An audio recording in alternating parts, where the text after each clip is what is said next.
What's good? What's good? Thank you, Austin. That's really kind of you. Thank you so much. And good morning. How's everybody doing today? Feeling great? Good morning. Good morning.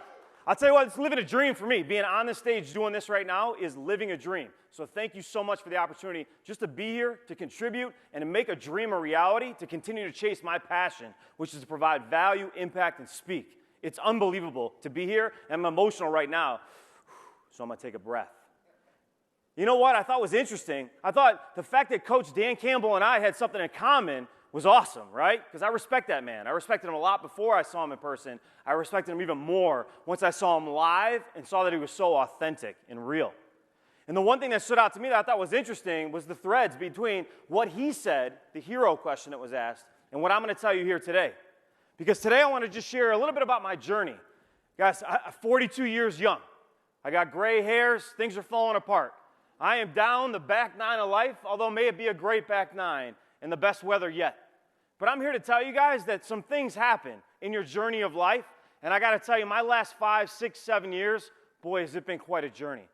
And so I just wanted to open up and share some of that with you guys today, and specifically, one of the things and journeys and experiences that's inspired me and continues to inspire me every day to rise up. You got to rise up and rise up. If you don't know that Andrew Day, look it up. Right? Look it up. It's fire. Thank you for the laugh. I don't know if it's a good thing or a bad thing, but thank you very much. So that picture's decent. I took another headshot out there, so hopefully you guys upgraded like it looks like I need to as well. But let's keep on rolling here, guys, because I want to introduce you to my hero.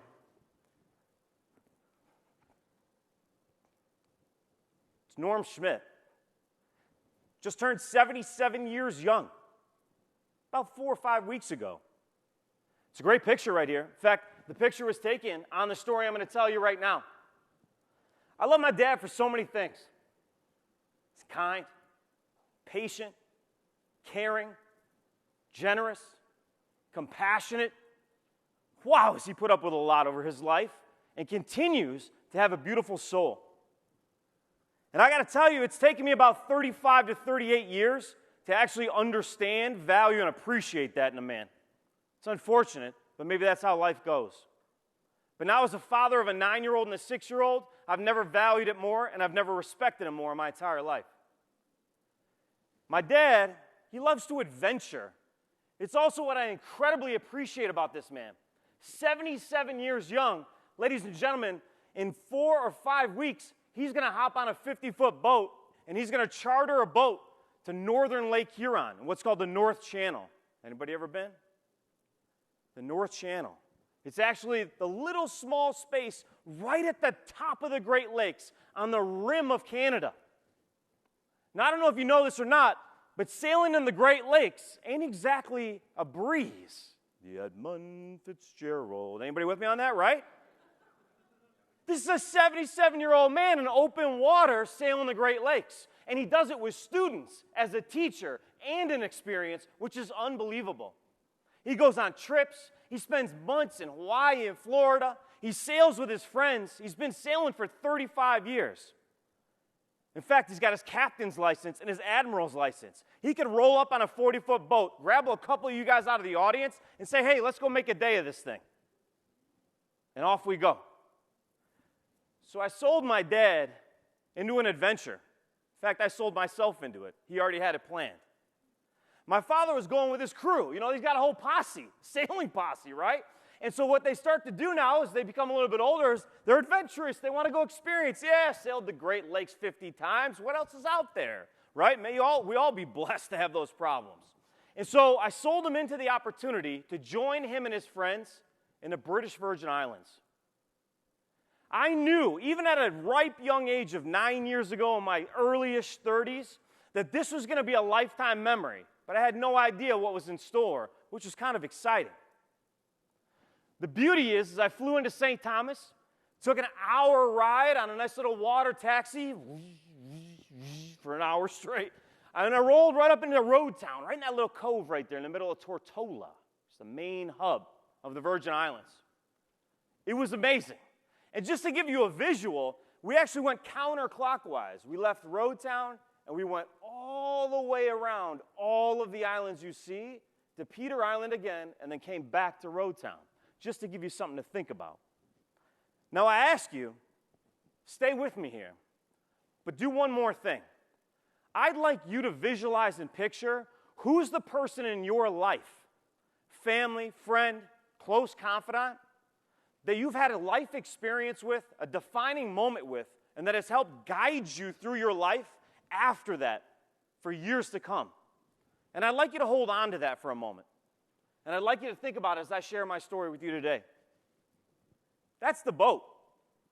See, we rolled up on the dock. I'm like, all right, this is interesting. Walking through the marina, rolling up on the dock. You have no idea what I'm getting myself into, right? We roll up on this boat. It was actually a 49-foot mono-hull boat. That means it's got one hull, single hull. It's not that fancy dual-hull thing that you're doing sunset cruises on vacations with, guys. That's like semi-sailing, right? We kind of like look down our nose at people that do that in the sailing world, all right? This is a mono-hull, right? And what's beautiful is, you see that little window in the front, that little niche window in the front right there? We're just almost touching the water. That was my bedroom for 8 days. A little bit bigger than a coffin, I think. It was nice. Very, very nice. Cozy, comfortable, right? You kind of slide up in there and do one of these until you're so tired you just fall asleep. Man, it was a journey. I'll tell you what.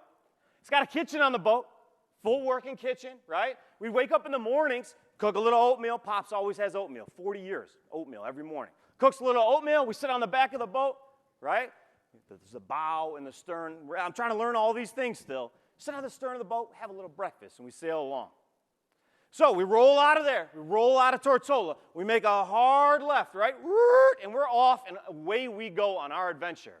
Day 1, day 2, it's epic. Are you kidding? I'm on this sailboat. I'm perched up on the back, all chilling, getting the tan, feeling great, watching islands go by, listening to some Caribbean music. I bought a Bob Marley CD, threw it in there. We're playing a little Bob Marley as we go. I'm like, this is fantastic, right? At the end of the day, we stop in a cove. It's cove hopping. It's the craziest thing. You just literally sail to a cove, moor, chill, beach, eat, kick it, go back to the boat, go to sleep. It's unreal. In fact, I had so much fun and was starting to become so comfortable on this boat that day 3, day 4, we start to get a little bit extra wind, starts to get a little bit more interesting. The boat, hopefully you know this term too, starts to keel over a little bit, which means it goes like this, right? Instead of sitting like this, you're sitting like that, right? And so, all right, this is cool. We're keeling over. This is exciting, starting to get the blood flowing, a little adrenaline in the veins. Here we go, right? And so I'm feeling great about it. And I'm feeling so great, actually, that I'm like eyes up to the sky, smile on my face, and just like Moana, I got my hand in the water, just feeling the currents rolling by through the warm waters of the Caribbean. I'm glad you guys appreciate that one. I've been working on it for like a day or so. I've seen it 1,000 times. It's a good flick, right? But just as in life, isn't it weird how vacations in life can be one and the same? Just as in life, as everything seems to go, when everything's at its most beautiful moment, when everything is utopic and perfect, change comes. In this case, the winds of change. And we're going a little bit faster. The winds are blowing a little bit harder. And I wake up that day and something was a little different about the crew. Raise your hand if you're a little scared to fly. I had a terrifying moment, right? I had a terrifying moment. In fact, coming back from the Carrier Classic, 11/11/11, I believe it was, right? I mean, that plane, if you were on it with me, you know exactly what I'm talking about. For the rest of my life, I'm a little scared of flying from that moment. It's okay. I'm still going to fly. I'm flying 5 more times this year. You got to get through these things, right? But the reason why I bring this story up is because I was taught a lesson, and the lesson was when things go down on an airplane, when it's rocking and rolling, doing that whole thing, right? And you start to get anxious, and you're like, I'm going to die. It's like your first reaction, right? I'm going to die. It's so irrational. It's so silly. But how do you tell your brain it's wrong? You got to like breathe and work through this thing, right? But the first life hack, I'm going to give you something free. No charge, something free. The best life hack is if the stewardesses are still serving drinks, you're good. For real, right? When you hit turbulence, check the flight crew. If they still got smiles rolling along, what are you so worried about, right? It's when the captain comes over the speakers and goes, flight attendants, please take your jump seats, please, right? And goes, and then I go, okay, I'm sorry, hold on, I have my girlfriend next to me, like, all right, it's about to be a rough 40 minutes, right? At least you can prepare yourself for that. That's the same thing I did day 5.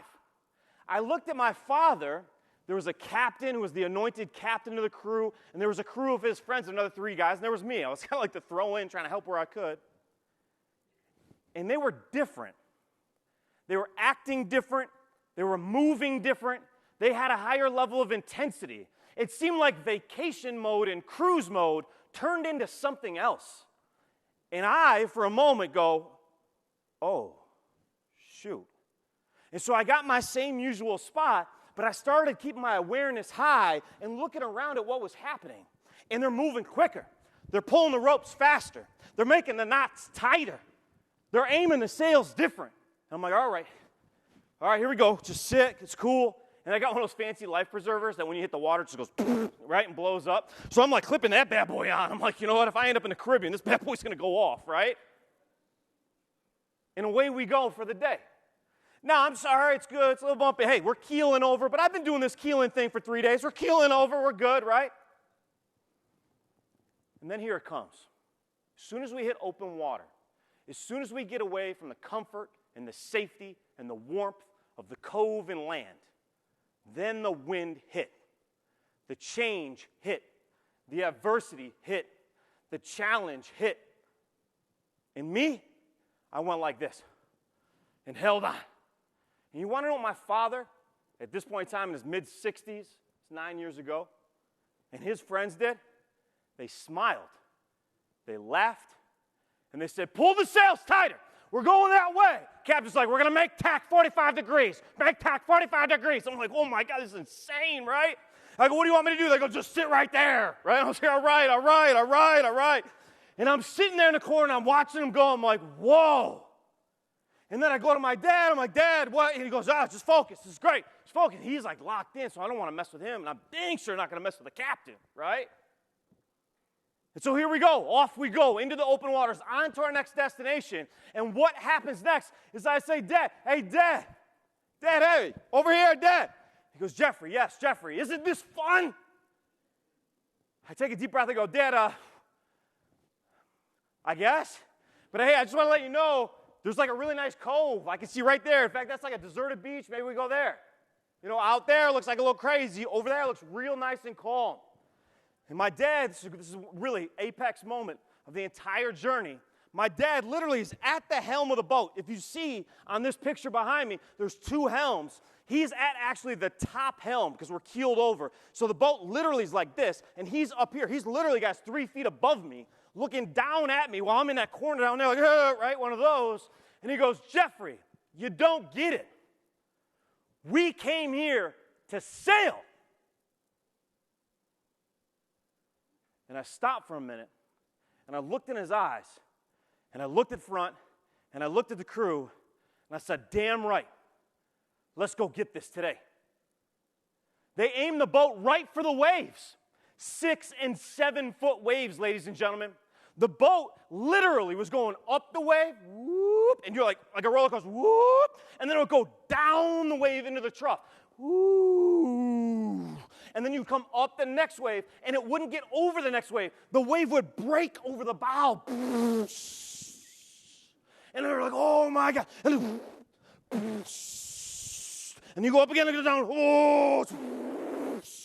And at first, and any adversity hits, and waves are breaking across your bow, what's the first thing that you do? You stop, you lock up, you get scared. Ugh, hold on tight, look around. Then you got to breathe and look around. I have a crew with me. I have leaders around me. I have confident experts with me. I am on a boat that is built for this very moment. Let's sail. A few minutes later, the captain and my father waves me up, kind of over, but more up. Jeffrey, come on. Jeffrey, come on. And I stand up and I climb up the boat and grab the helm and take it away. And my father says, point in that direction. I said, Dad, how am I going to do that? The boat's all over the place. I'm steering. Waves. Boosh, boosh. Dad, this is crazy. He says, isn't it wonderful? This is sailing. Clearly, you can see the parallel, right? Waves are coming, no matter what you do. They're coming. If the day is sunny and bright, the waves are coming tomorrow. but we're built to sail. That's what we do. When the adversity comes, I'm built to sail. That's what we do. We, in fact, as expert sailors, seek out the waves, throw ourselves into uncertain and adverse situations to define our skills. So I'm running out of time, but I have two final points I want to make. Number one, the darkest time in my life was about 5 years ago. I found myself sitting in my living room, alone. I had a 4,000 square foot dream home, and it was empty. Nothing in it. My kids had moved out. My soon-to-be ex-wife had left, and I was all by myself. And I was looking for inspiration. I was looking for something to help pull me out of this. And you know what I found? Not just the paradise that I had experienced on the other side of the waves in the Virgin Islands, but inspiration that came from it. Because what I knew when this poster, whether it's the universe or Instagram, listen to everything I say, was delivered to my account, I bought it on the spot.